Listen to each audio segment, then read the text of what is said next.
Hey guys, today we're going to get back into demo reviews as we haven't done one in a while, and we're going to start with FaZe versus Spirit as the grand final for the most recent major in Shanghai. So as you can see here, we got all our players here ready to pop off, and we're going to go ahead and start the match. And we're going to try to take note of FaZe more here, especially on the CT side, and I hope this will help you guys out, and we're trying to go more in depth than we did in our previous ones. So if we go ahead and start that here, you can watch at 2 speed. So if we go ahead and start in their spawn, now the pistol rounds are something, you should have strategies for pistol rounds, but I think it's hard to notice defaults on pistols. As you can see here, they're not defaulting at all. They go A main, they get this kill, and it looks like they're just going to rocket out of A main. So if you look at the A main here, how you can see Rops is rotating in, and they're still staying here in case it's a fake. Because right now, it may look obvious that everyone's here. But actually, if you look at the map, they only know of this first guy who's got the first kill. They don't know of these other players. So it very easily could be a walk B or a late B or something like that, or people mid. But as you can see, they have a pretty good idea that mid's probably empty at this point. So Frozen is going to rotate back as Rain clears down ramp. So they're kind of hedging the bet that it is actually A and that the other players are with this initial player who got the kill, especially with the smokes. So Rain is going to fast clear down B as Rops is rotating, and then Frozen is going to rotate on clearing Rain down the ramp.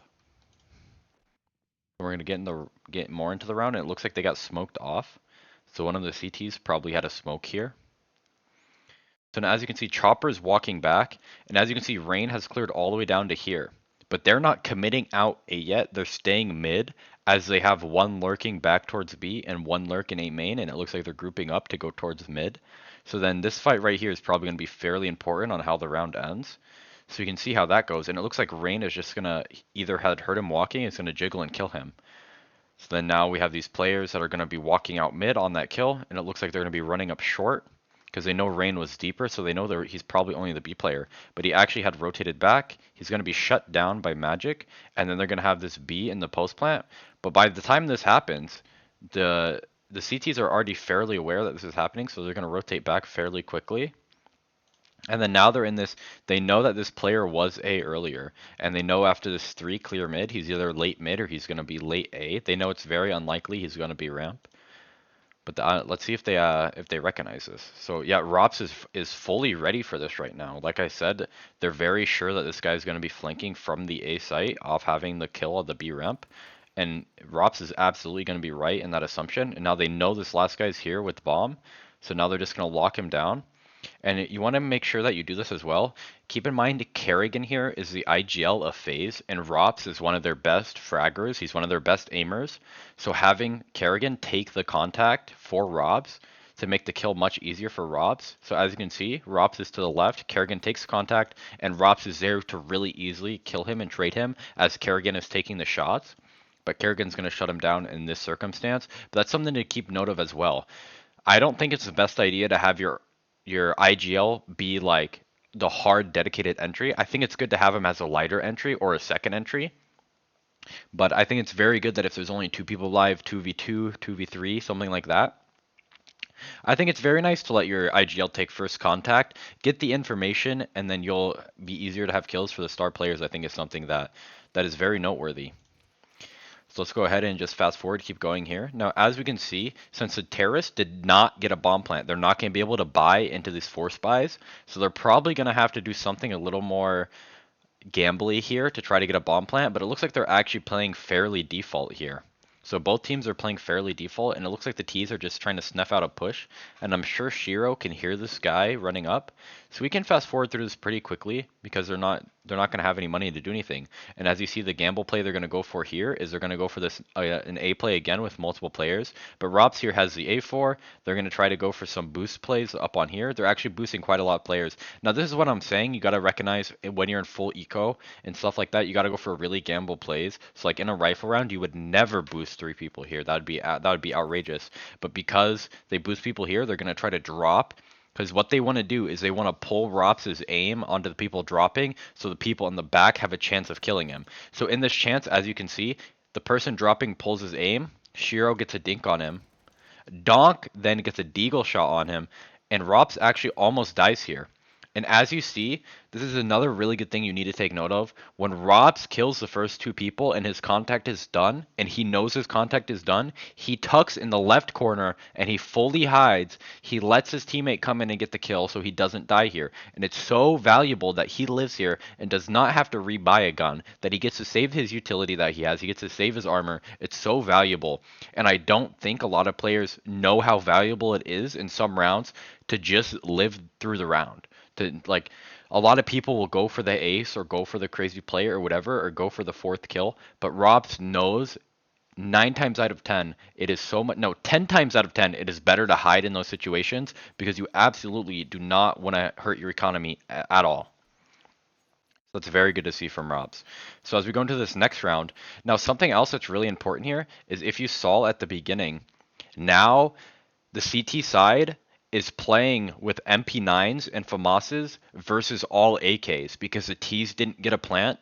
So this round, even though that the CTs are on a 2-round winning streak, it's actually more favorable for the Ts because they have much better firepower going into the round. Of course, we have Rops that had the saved A4 from the next round, and this is what really helps with your economy as well. So as we can see here, if we look on the map, now it's very uncommon to go A multiple rounds in a row, especially on Ancient. So what they're going to do is that they have conditioned the enemy that they've gone A twice on pistol rounds. So now the enemies are probably not going to be super cognizant of it being an A play because it was just A twice on eco rounds. So they're probably thinking there's no, like psychologically, it's really good to do this again because then later in the game, they're going to be really worried about the A site, as well as in this particular round, they're probably not going to expect it because they just went A twice on ecos and now it's a full buy. So they're thinking they're going to switch it up. So I actually really don't mind them going A here again. But I think this is the one clip I saw from this round, is that they throw the Smolly execute, Rops is going to get a flash from his teammate, and he just gets a really dream of a lineup. That's just a dream of the lineup, dream lineup right there, but Donk is going to trade it, and then it's just going to be a shutdown round from there on. So let's go back to the CT side here. We can look at Karrigan for a little bit. We have a little match pause. It's going to get right back into it. So as we can see here, if we look on the map, now that they've gone A 3 times, and this is something you need to notice on Ancient, notice where Brokey is here. I want you to take note that he's mid this round, and I guarantee, I haven't even watched this demo, I guarantee he won't be mid next round. Brokey is their opper, so it's really common to float your opper in 3 locations. So if you're opping, the opper will usually be here, holding here as a solo A, will be mid, holding here, and then rotate here to here, holding here. Or they'll be B long here, holding here. Now, it's really good to float your op around like this because it gives them map presence a lot, and it really keeps the enemies guessing consistently on where the opper is, and they never feel really safe that they can really keep this op out of play. So it's really good to float your opper like this, and I guarantee these are the ones they're going to play. And sometimes people will play an opper here like this, but that is a lot less common. And then even more rare is an opper here like this, but really, we can get more into that later, but you really need to be worrying about this one, and this one are the most common op plays here. So let's go right back into the game. So it looks like FaZe is actually going to take the risk of it not being A. They really don't think they're going to go A again, and they're correct in that assumption. So they're really preparing for the B here. As you can see, Rops is down here with full mid control, and look what Brokey's doing now. Remember what I said earlier, how they play here for this angle, and then rotate here for this angle? That is exactly what Brokey is doing right now. And it's because you can support the mid players so quickly, but then you're so quickly able to cover the gap on A, and it really is just, it's just so simple, but it covers gaps really well. And then they leave Robs here holding this smoke, and Frozen has jumped up here. You have Karrigan tuck close and Rain tuck long. And this is a very good structure that the CTs have, and I think this is what I would call a mid default here, something like that. A very nice mid default playing here for the CT side. Now let's see if Donk can donk them up. But it looks like they're going to go ahead and throw some flashes, do an execute. Brokey's going to go ahead and have rotated in. And see how they're playing for it being B. See how they didn't walk anyone down A and have a lurk and confirmation that A is clear. They're just taking the risk that A is going to be clear based on the presence they have at B, and they're not clearing somebody through A. And I think another thing a lot of people need to notice is You don't have to have information to make a gamble play. You can have one guy covering mid and 4 on B site without a flank and just take the risk that there's nobody going to be there. Because what people will do a lot is instead of doing this, they would have kept this guy A here, holding this, and they would have had Rops lurk through mid and through here. But then on the execute B, the T's have a 5v3 because the other player wouldn't be there, and then their other players are on late rotates. And so a lot of the time you need to take a gamble without all the information. And that's where the IGL comes in a lot. And as you can see, Karrigan is in a prime spot right here to be able to hear all of this information. He hears everything going on here. And it's really good that he plays here because the IGL needs to have the information before anybody else. And the other players need to be communicating that with the IGL. But I really like this spot from Karrigan so that he has the first-hand information on what is happening in the round. But at the same time, he's not first contact. Rain is first contact from Long, and Frozen is first contact in Cheetah. So he's not actually playing first contact, but he's getting first tier information.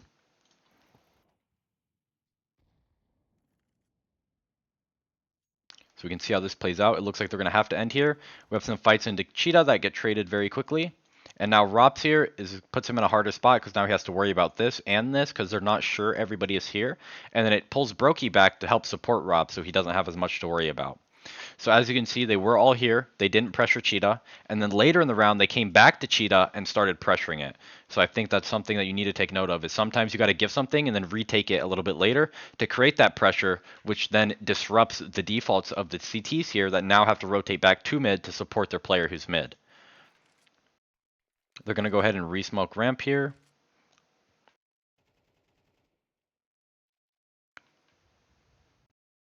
As you can see, Brokey is now even worried about A. Now, this is one thing that I would say my team especially struggles with is always wanting to play fast, never wanting to play slow. And I think a lot of lower level teams struggle with that, and they conflate like something not working with playing slow, which playing slow here is helping a lot. Because now Rops is really worried about mid. He's tucking all the way back. Brokey is pulled on a far rotate from the B site.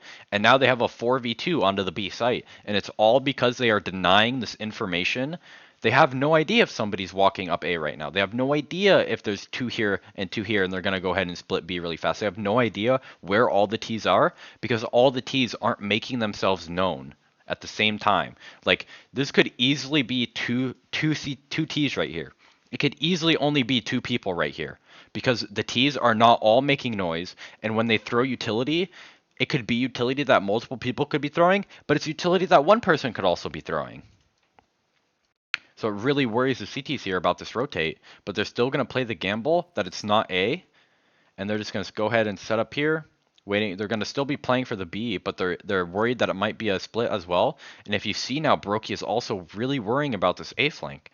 And as we know, they're all B this round. So they're going to walk up ramp. Donk is going to go ahead and trade that out. Rain is going to get shut down. And then as you can see here, now Brokey is going to take 2 down. But Donk is going to, just donk him. And I think Donk is going to win this. Donk is a crazy player. He gets the 4 kills. He's going to go ahead and hold here. And then now Robs is going to rotate in from mid. And now Robs is in a tough situation, even though Donk is low HP. Because he has to worry about so many different angles. And he's just going to go ahead and shut him down to get Spirit their first round. So overall, that was a very nice round. And if it's a lot to take in, you could rewatch the round or just really like soak in the information and pause and think about it and like just ponder rounds. Like just a lot of the time, just watch a round, like react to it, and then just think about the round. Don't watch the next round right away. Just really think about the round and think about why they're doing what they're doing and what happens in the round. So here, let's go ahead and go back to the CT side. We can go back to Karrigan here. Now, as we can see, especially in CS2, the first 5, 6, 7 rounds are an absolute money war. Like right now, even though the CTs don't have a full buy, the T's don't have great money either. I mean, it's really just an economy war. You just want to make sure that you're the team that has a good economy first, because it's really going to set you up for success. So now let's pause around here and see what's going on. So we have a donut smoke, we have a elbow smoke, and we have a house smoke. So the CTs throw this to block mid info, obviously, and the T's throw this to block this info, obviously. And now we're playing more of a I would say this is more of a defaulty round. These players are here late because they were throwing utility. You have 2 mid and 1 with B info, and it looks like Robs might go for a mid walk or something here. But as you can see, now Karrigan's playing really aggressive because Karrigan has the MP9, and I assume Rain, if we go to Rain, is going to have the M4, and as we can see, he does have an M4. So the reason that they're doing this is because the MP9 is better in the close range fights, so they're just playing the MP9 really close, and then the M4 behind it, so the MP9 pulls the aim, gets a jumping shot because the MP9 has better jumping accuracy, and then the M4 is right behind him. It also gives them the advantage in the situation of having more awareness of the map. So they're going to go ahead and take the risk, and look how much information they have. B is completely clear. So now they know B is completely clear. These mid players are coming out. So see what they did here. Frozen fell back mid. Everyone fell back mid. They full gave mid because they have all of A main and they have all of B main. So their players here are giving mid to the T's on purpose because they have all of A and all of B. So you need to make sure that you're not fighting for too much. You don't want to be spread too thin. You don't want your mid players in a 2v3 and your B players in a 2v2 and then your A player clearing, because by the time he's clearing, chances are the fights are already going to be done on the map. So it's very good that they give the space here. So then on the space that's given, they know that they're very likely mid. So they're going to give this space back that they just cleared lane, and Rops is going to go deep A. Frozen here is going to be jiggling in the donut. We can see where this goes. It looks like they're going to regroup B. And now we're going back to the same principle. They gave this space early. The CTs took the space and then gave that space to take other space, and then the Ts come back to take the space back that they gave early. And you'll see this a lot in pro play. Like there's a lot of give and take, and this is an absolutely insane play for Magic. So he almost gets 2 here on the nade and spray. Absolutely insane. Let's go ahead and speed through this, see if we can get any more principles from this round. So as you can see, Robs clears down and he takes the 1v1 and he wins it. Frozen's going to kill the 1 player mid, and now they know that it's pretty much has to be B because they have killed the player scaling mid. That was the flanker. They have killed the extremity player that was lurking from over here. And now they know pretty much has to be B, especially with that kill that Magic's got. So again here, Karrigan's playing close with the MP9, and he has his M4s and his better weapons behind him. But see how they're not just running into the site here. One thing you have to also do is you have to know when it's okay to let the enemy plant, when it's okay not to try to cancel plant, when it's okay to contest for the retake and not contest in the moment to deny plant. And I think that's something that experience just gets you. So here, on this round, it's probably better to try to deny plant here because you have 3 people here. He has the MP9, which is going to be really bad in the retake. They have this smoke cover. He has the molly to cover him. So here, when you have utility advantage and you have health disadvantage, you usually should try to contest the end plant. Does not work out here. He's going to get absolutely shut down. But then that distraction allows Brokey to get a kill. It's going to get traded quickly by Magic. And then they're going to go ahead and scale too long. And look how their spacing was there. When Chopper and Magic peeked that, Magic peeks, Robs kills him, and then Chopper isn't right there swinging right next to him, so he's not going to die in the same spray. At lower levels, a lot, you'll see people, when they play 2 together, they're either playing too close that the trade isn't possible, because they're just going to both die in the same spray down. They're just going to get transferred so easily. Or they're playing too far apart, that the first kill comes, they clear a different angle, and then they're able to turn back, or the player gets too scared to peek after the first one dies, because now they are at disadvantage because they weren't close enough to be taking the fight at the right timing. So he knows Chopper's here, he's going to run, hit the nice headshot, and that is the round done. So let's go back to Karrigan for this round. So here we are back at Karrigan. As you can see, again, another Eco War round. I can't stress how important it is, especially in CS2. The eco wars, man, are insane. You have to win one of the first 5 rounds, and it's just an eco bloodbath. So here again, we have the MP9 playing close angles. They're going to clear throughout the site, and as you can see, he has the health advantage, and he has an MP9. So MP9 is good with these running plays and clearing plays. He's going to go ahead and kill Magic's here, clear around site. He knows that one person is in deep, and see how here he knows that there's a person They know that there's a person in here somewhere probably, but they're not all hunting the same guy. So Karrigan's gonna spam this guy, get killed, and see how Chopper has to flick from killing Karrigan. Chopper has to flick, killing Karrigan here, 180 to clear here. So it's a really disadvantageous fight from him. Now he's on 19 HP, and he has two people that are gonna corner him. I'd be amazed if he even gets one more. He has so much to worry about here. See how worried he is here. He has to clear this angle and this angle at the same time because he knows this mid rotate is coming in, and he knows Brokey was somewhere around here. So he's just so worried about every angle. And that's why it's okay to not hunt the enemy. Sometimes just let them play their lurk, kill the extremities, and have them just be in the middle of you. Instead of hunting him down and letting him get a spray down, or giving him the information, or letting the guy ramp lurk up on the spray down, you don't all need to hunt one time. So if we go back to Karrigan here, let's see what we have in store for this round. So I want to go ahead, I'm going to pause this round, and I want to focus on Brokey again. So Brokey's actually mid again this round, but as you can see, the setup is different. They're going to have Brokey mid, and then they're going to have 2 players in Donut and 2 players on B. So Brokey's going to be mid again, but in the next round, I'm going to pause it, and we're going to see where Brokey is that round, and I guarantee he will not be mid for 3 rounds in a row. So they're going to go ahead and be jiggling this. And if you look at the map in this situation, as you can see, they have the info that Donut's clear. And there's actually a lot of people here, and they have no idea what's going on mid because Brokey's just playing this for the rotate angle. They're going to rotate around and keep Rops in Donut.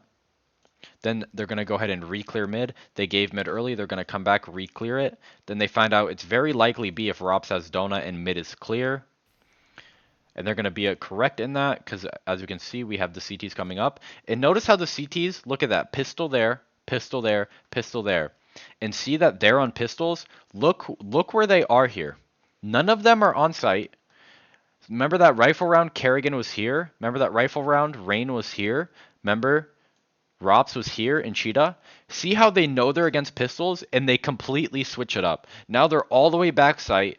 They're not using their util early. They're going to use it to deny plant, and they're not giving these pistols any chance of getting into the round. See how differently they're playing now that they know the T's have a bad econ?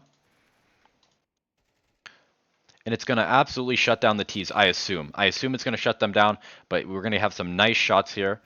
Donk is actually going to go crazy and go clear deep, get the kill. And if we look at the map here, now we have Frozen and Rain back here. Magic's playing the close angle with Shiro behind him. Another thing, see here, how Magic is taking contact, and then he has a second guy ready to swing on his contact. So he is going to go ahead and pull the aim, and then Shiro is likely going to swing on his contact. So they get the contact actually at the same time. That's also a good play. They didn't do what I said, but what they did was also good. So Magic jiggles it, unjiggles, and then Shiro swings as Magic jiggles, so that they're going to pull 2 Magics to be able to kill him. And it looks like they're actually going to win this round. And see how after they get this 3-man advantage, none of them are hunting Robs. If they were hunting Robs, it would give them a chance to win. They're going to stay behind this wall. He's going to stay behind this wall. Shiro's going to stay behind this pillar. They're not giving him anything.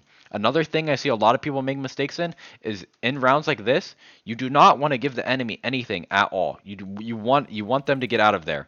So go ahead. He's going to kill this guy, but it's too late in the round. I'd be surprised if he's able to get away with anything here.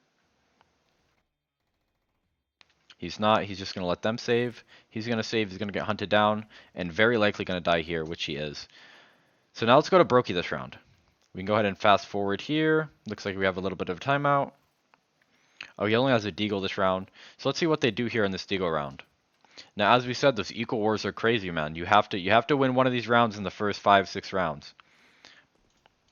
So Brokey's going to play more of a support role because he doesn't have his op this round. He's going to rotate quick. And we could just skip in, get another buy round. They're actually forced that round, so they're actually still fairly broke. So let's go one more round ahead. Let's get a buy round versus a buy round here. So as you can see now the T's are looking very comfy. They have a much better buy. Their economy is very strong, but the CTs are still struggling. So it'd be very good if they can win this round. And this is why, as I said earlier, it is so important that you survive with 5 that one round when Robs tucks instead of swinging. It's so important to just survive in those rounds. I don't think people understand how much of a economic impact just surviving more has. So let's walk Brokey. Let's see what he does this round. He's going to go mid again. But he actually has an A1S this round, so they're not playing with an op, which is absolutely fine. Chopper's going to get a kill towards the A bomb site. So Chopper gets a kill A, but instead of going on that kill, he's just going to go right on back with his team so that he's still gripping with his team. And it looks like they had a kill on B, I'm assuming that was. But I'm not sure. Might have been a trade at A, actually. I think it was a trade at A. So now, since they had that kill on A, now they lost space A, so instead of trying to retake A, they just continue their space taking mid. So if you lose space somewhere, you can take space somewhere else, and here they're obviously playing for if they just ran out A, they're playing retake, and it looks like they're playing retake B here as well. He's going to get killed from Cat, Frozen is quick on the trade, and it looks like they're going to start giving mid space here because they have won the mid fight, so now they know the hit is coming, and they're correct in it being the A hit. As you can see, Chopper is going to get this kill through the smoke. But Rain is so quick on this rotate that he goes ahead and gets Zontic. And now, as you can see, Zontix knows that Rain is here. But again, he's not running through here hunting Rain. He knows he has a 1v1 on the player that was rotating in for mid. So he goes for the 1v1 on this player that was rotating in for mid instead of hunting for the trade, which is what you need to do. You do not hunt for the trade. You play the gaps to take the 1v1. And now he's in another 1v1 against Rain, which gives him a much better chance of winning it, but Rain is going to walk through and easily kill him because he was so fast on the rotate through Temple. So we should have a little bit of a mixed weird buy here. It looks like we're getting a hero AK, so let's see how Rain plays this hero AK and see if we can... Oh, it looks like they're actually going to get some more guns. A little more guns than I thought. They're going to have 2 MP9s and 2 A1Ss here. So Rain's going to go ahead and throw that smoke. Go ahead and throw that deep, nade it deep. If we go ahead and look at our radar here again. So as we can see, nobody's playing for mid space. We had some kills here, some kills around the map, and now we're fairly sure that it's going to be a B play here. So as you can see with it being a B play, Brokey's here holding that angle we talked about earlier. You have Rain here supporting him, and you have Karrigan here like this. And this spot right here Rain is in is so useful. Because you can support your B players, bam, you're supporting your B players. Turn, bam, you're supporting your players here. It's just literally, just turn your mouse a tiny bit, you're supporting B, you're supporting Cheetah. You're supporting B, supporting Cheetah. So playing angles like this, where you can easily support both sides of the map, both of your teammates, is really good to get in the habit of doing this. So let's see what happens here. They're going to take that mid. They do not have bomb, but of course the CDs don't need that. And when they fully cut sound there, they force their teammates to go back into more of a default. So I guarantee you they end going B here, because by canceling this noise and keeping Chopper there, they force their players to re-clear something. And this is actually something that I would do in this round. If I was in this 3v3 as a CT, I would do exactly what they're doing. I would go in this corner, hold this walkout, make them waste time clearing through here, and have my teammates clear through mid. I think I was in this exact situation, and this I think is exactly what I called. So they're going to clear through mid here. They're going to find Chopper up there. Now if Chopper's up there, they know the other people are mid. So as you can see here, both people aren't focused Cat. Brokey is focused Cat. Rain is focused here. So Rain is holding elbow, Brokey's holding Cat. They're not fighting together. They're taking 1v1s, but they're at an advantage a little bit. They're at a situational advantage because their positioning is probably unexpected from the T's just off resetting off of B. And then they're playing where they can kind of support each other, and they're clearing angles for each other, but they're not holding the same angle. So they're not being caught off guard by these angles, and they're going to close out the round off the default. So I'd say here, what the T's should have done is what I said earlier, what I was expecting them to do, is go back B, force them to reset, force them to do something, either clear down B. Now they knew it wasn't a clear down B because they had Chopper right here, so they knew B ramp hasn't been cleared down, so they should have got bomb and just executed right back on B as they were clearing mid and had this 3v1 and played the post plant. That's what I think I would have done as a T. It looks like we're going to have another timeout here. Player's going to lose. And it looks like we have one more round to go over here on the CT side. And it looks like it's going to be a full buy. So we can just skip ahead. Now here we are on the 5v5. And as you can see, they're taking another gamble. Ancient, you need to take note of this. Playing nobody A on Ancient is fairly common, especially in pro play. Just you can have a player on A Some rounds just run here, molly this deep, throw this molly, and then you can throw the flash here on the run back, or you can throw the molly and then throw a nade off this wall.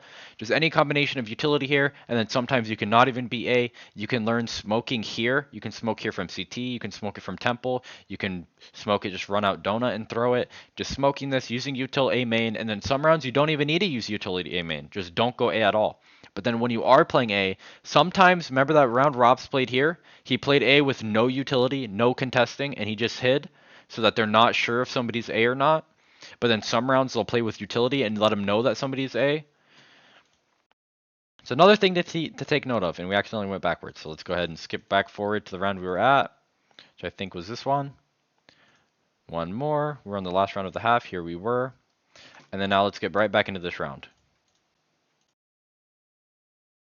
So let's go ahead and go to Karrigan here.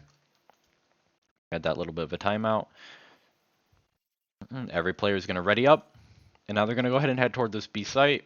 As we can see, they're playing kind of defaulty here. They have the one util thrower, 2 towards B, 2 here. And then again, FaZe are playing this mid default with 3 mid, 2 B. Karrigan's going to tuck close here. If we go forward, Karrigan is actually going to be clearing down ramp on this nade. And right after he clears it, he's going to run back because he sees somebody at extension. He's going to clear back down again, get both these players to low HP.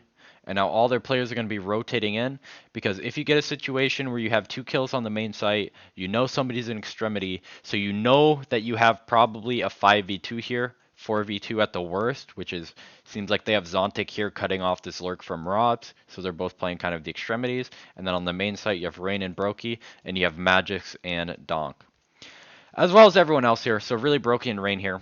But as you can see here, what you should do here, you know that one is going to have to cover B and one is going to have to cover Cheetah.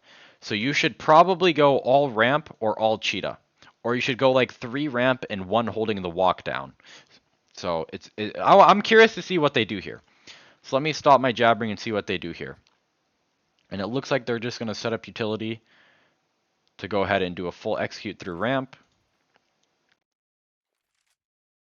But it looks like they're actually going to end up not doing that, faking the execute and going towards the A bomb site.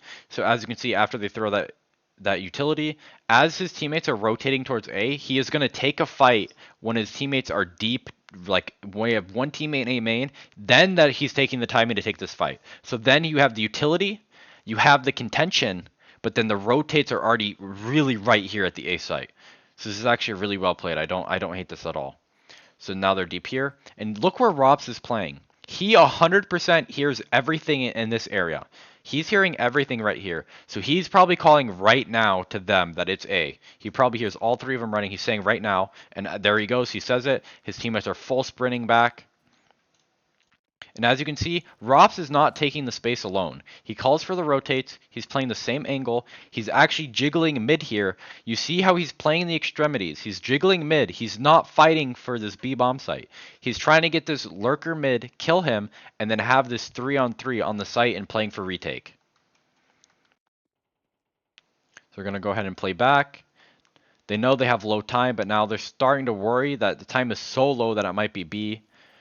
Brokey's going to get a spam through the smoke. Now they're going to they really cut their time thin here, and they're just going to absolutely get shut down. So I hope this was helpful. I'm sure some rounds were more helpful than others. I'm sure my explanation in some rounds were better than others. But I hope you guys just get a general gist, and I hope that this has helped you. And if it has, let me know what helped you the most. Let me know how it was better than how I did it last time. And thank you for stopping by.